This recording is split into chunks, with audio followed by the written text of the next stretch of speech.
நெல்மணி kitchen viewers அனைவருக்கும் வணக்கம். இந்த வீடியோவில் நம்ம பார்க்க போகிறது எப்படி ஒரு ஸ்டார் ஹோட்டல் ஸ்டைலில், ஒரு 5 ஸ்டார் ஹோட்டல் ஸ்டைலில் சிக்கன் தந்தூரியை அவங்க பண்ணுற மாதிரியே எப்படி பண்ணலாம் அப்படிங்கிறத இந்த வீடியோ தெளிவாக சொல்லும். இதே மெத்தடில் நீங்கள் ஃபாலோ பண்ணி பாருங்கள், ரொம்ப சூப்பராக இருக்கும். இந்த சிக்கன் தந்தூரியை நீங்கள் கேஸ் ஸ்டவ்லையும் பண்ணலாம், அந்த பேனல் வச்சு தந்தூரி பேனல் வச்சு பண்ணலாம். இதுக்கு சைட் டிஷ்ஷாக ரெட் சாஸ் வச்சுக்கலாம், க்ரீன் சாஸ் வச்சுக்கலாம்.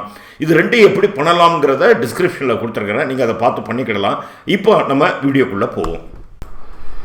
இங்கே நான் ஒரு 1/2 kg, 1/2 கிலோ சிக்கன் போனோட உள்ள சிக்கன் லெக்கு இதை வச்சு நல்லா க்ளீன் பண்ணி இங்கே எடுத்து வச்சுருக்கிறேன்.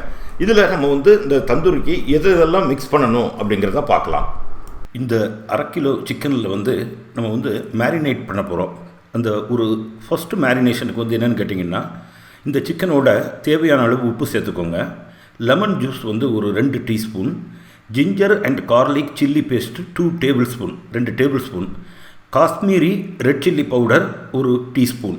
இது எல்லாத்தையும் நல்லா மிக்ஸ் பண்ணி ஒரு 1 or 2 hours மேரினேட் பண்ணி ஊற வைக்கணும். அப்போ தான் அந்த தந்தூரிக்கு ஒரு சாஃப்ட்னஸும் நல்ல டேஸ்ட்டும் கிடைக்கும். இப்போ நீங்கள் இங்கே பார்க்குற இந்த மிக்ஸ் நம்ம ஃபஸ்ட்டு இன்க்ரீடியண்ட்டை நம்ம ஃபஸ்ட்டு ப்ரிப்பேர் பண்ண அந்த மிக்ஸை மேரினேட் பண்ணுறதுக்காக நம்ம வச்சுருக்குறோம். இப்போ நம்ம செகண்ட் மேரினேஷனுக்கு உள்ள மசாலாவை என்னென்னு பார்க்கலாம். இப்போ நீங்கள் பார்த்துக்கிட்டு இருக்கிறது ஒரு ஹங் கேர்டு. ஏற்கனவே நான் உங்களுக்கு சொல்லியிருக்கிறேன். ஒரு துணியில் போட்டு அந்த கேர்டில் உள்ள தண்ணி எல்லாம் எடுத்துகிட்டு ஒரு 1/2 கப்பு மஸ்டர்ட் ஆயில் இல்லாட்டா ஆலிவ் ஆயில் ஒரு 2 to 3 tablespoon, Kashmiri red chilli powder ஒரு டேபிள் ஸ்பூன், அப்புறம் ginger garlic chilli paste 1 tablespoon, Kashmiri red chilli paste 2 to 3 tablespoon, coriander powder கொத்தமல்லி powder 1 teaspoon, black salt 1/2 teaspoon, garam masala ஒரு 1/2 teaspoon, roasted kasuri methi powder 1/4 teaspoon, cardamom powder ஏலக்காய் powder ஒரு 1/4 teaspoon, salt கொஞ்சம் போட்டுக்கோங்க தேவைக்கு ஏற்றாப்புல. இந்த ஹங்கர்டு இதை எல்லாத்தையும் நம்ம மிக்ஸ் பண்ணிவிட்டு நம்ம ஒரு 2 hours கழித்து அந்த ஃபஸ்ட்டு மேரினேஷனில் உள்ள சிக்கன் எடுத்து இதில் மிக்ஸ் பண்ண போகிறோம். இப்போது அந்த சிக்கனை நம்ம எடுத்துட்டோம், 2 hours முடிஞ்சு போச்சு. அதை இந்த பேஸ்ட்டோடு நம்ம நல்லா மிக்ஸ் பண்ண போகிறோம். இப்போ இந்த மிக்ஸில் நான் என்ன பண்ண போகிறேன், ஒரு 2 டீஸ்பூன் ஆரஞ்சு ரெட் கலரிங், அதாவது தந்தூரிக்கு ஒரு கலரிங் ஒன்று இல்லையா, அதுக்காக ஆட் பண்ணுறேன்.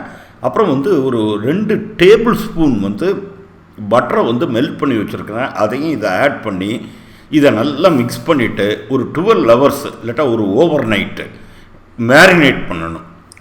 இப்போது இந்த கிரில் பேனலை நம்ம ரெடி பண்ணிக்கிட்டு இருக்கோம். சாக்கோல் போட்டு அதை ஃப்ளேம் எரிஞ்சிக்கிட்டு இருக்குது. இதை எப்படி ஈஸியாக ஃப்ளேம் வர வைக்கிறதுங்கிறதுக்கு உங்களுக்கு சிக்கன் மலாய் வீடியோவில் நான் சொல்லியிருக்கிறேன். கற்பூரத்தை போட்டு முதல்ல ஸ்டார்ட் பண்ணுங்கண்ணே. இந்த ஃப்ளேம் எல்லாம் ஆஃப் ஆகிறதுக்கப்புறம் தான் நம்ம ப்ரிப்பேர் பண்ணி வச்சுருக்கிற அந்த தந்தூரி சிக்கனை இதில் நம்ம கிரில் பண்ண போகிறோம். இப்போ சிக்கன் கிரில் ஆகிட்டு இருக்கு. நீங்கள் என்ன பண்ணணுன்னா அடிக்கடி அதை புரட்டி போட்டுக்கிட்டே இருக்கணும். இல்லாட்டா அது ஒரு சைடு கருகி போகும், இல்லாட்டா அதிகமாக ஒரு சைடு பாயில் ஆகும், இன்னொரு சைடு பாயில் ஆகாது. அதனால் அடிக்கடி அதை நீங்கள் இது பண்ணிக்கிட்டே இருக்கணும். இப்போ நம்ம தந்தூரி சிக்கன் நல்லா வெந்துருச்சுங்க, ரெடி ஆயிடுச்சு. அதை நீங்கள் எடுத்து வச்சு நான் சொன்ன ரெட் சட்னி இல்லாட்டா க்ரீன் சட்னியோடு வச்சு மிக்ஸ் பண்ணி சாப்பிட்டிங்கன்னா ரொம்ப சூப்பராக இருக்கும். இதே மெத்தடில் நீங்கள் இதை ட்ரை பண்ணுங்கள், சூப்பராக வரும். நெல்மணி கிச்சன் சேனலில் இது மாதிரி நிறைய டிஷ்ஷஸ் வரப்போகுது. அது மட்டும் இல்லை, இது வெறும் குக்கிங் சேனல் மட்டும் இல்லைங்க. நம்ம இந்தியன் ஸ்பைசஸ், ஃப்ரூட்ஸு, வெஜிடபிள்ஸு இதெல்லாம் என்ன பெனிஃபிட் இருக்குது, ஹெல்த் பெனிஃபிட் இருக்குங்கிறதையும் நிறையா வீடியோஸ் நம்ம போட்டுக்கிட்டு இருக்கிறோம். அது மட்டும் இல்லை, நிறைய குக்கிங் டிப்ஸும் வரப்போகுது. அதனால் நீங்கள் இதுவரை சப்ஸ்கிரைப் பண்ணலைன்னா உடனே சப்ஸ்கிரைப் பண்ணுங்கள், ஷேர் பண்ணுங்கள், லைக் பண்ணுங்கள், உங்கள் கமெண்ட்ஸை கட்டாயம் பதிவு பண்ணுங்கள். நன்றி, வணக்கம்.